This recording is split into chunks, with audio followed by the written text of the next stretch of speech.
गौतम बुद्ध, जिनका वास्तविक नाम सिद्धार्थ गौतम था, का जन्म 6वीं शताब्दी ईसा पूर्व में लुम्बिनी, वर्तमान नेपाल में हुआ था। उनके पिता राजा शुद्धोधन शाक्य गणराज्य के शासक थे और माता महामाया देवी का उनके जन्म के कुछ दिनों बाद निधन हो गया। सिद्धार्थ का पालन पोषण उनकी मौसी महाप्रजापति गौतमी ने किया। बचपन से ही सिद्धार्थ संवेदनशील और करुणामय स्वभाव के थे। युवावस्था में सिद्धार्थ का विवाह यशोधरा से हुआ और उनके पुत्र का नाम राहुल था। राजसी वैभव के बीच रहते हुए भी सिद्धार्थ का मन संसारिक सुखों से विमुख था। एक दिन उन्होंने एक वृद्ध, एक रोगी, एक मृत व्यक्ति और एक सन्यासी को देखा। इन दृश्यों ने उन्हें जीवन के अस्थायी और दुखमय स्वरूप का बोध कराया।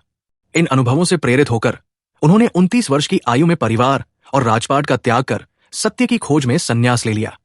सत्य की खोज में सिद्धार्थ ने कठोर तपस्या की, लेकिन उन्हें आत्मज्ञान की प्राप्ति नहीं हुई।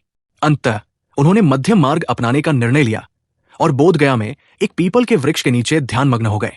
35 वर्ष की आयु में वैशाख पूर्णिमा की रात उन्हें ज्ञान की प्राप्ति हुई और वे बुद्ध कहलाए, जिसका अर्थ है जागृत या प्रबुद्ध। ज्ञान प्राप्ति के बाद बुद्ध ने सारनाथ में अपना पहला उपदेश दिया, जिसे धर्मचक्र प्रवर्तन कहा जाता है। उन्होंने 4 आर्य सत्य बताए। दुख, जीवन में दुख अनिवार्य है। दुख समुदय, दुख का कारण तृष्णा, इच्छा है। दुख निरोध, तृष्णा के निरोध से दुख का अंत संभव है। दुख निरोध मार्ग, दुख के निरोध के लिए अष्टांगिक मार्ग का पालन करना चाहिए।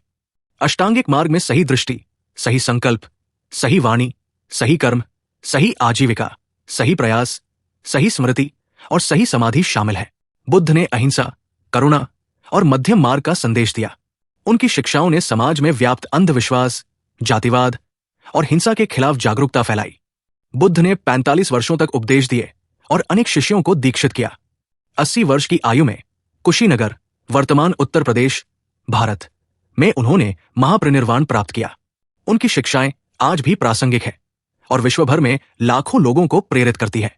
गौतम बुद्ध का जीवन हमें सिखाता है कि आंतरिक शांति, करुणा और सत्य की खोज से जीवन के वास्तविक अर्थ को समझा जा सकता है।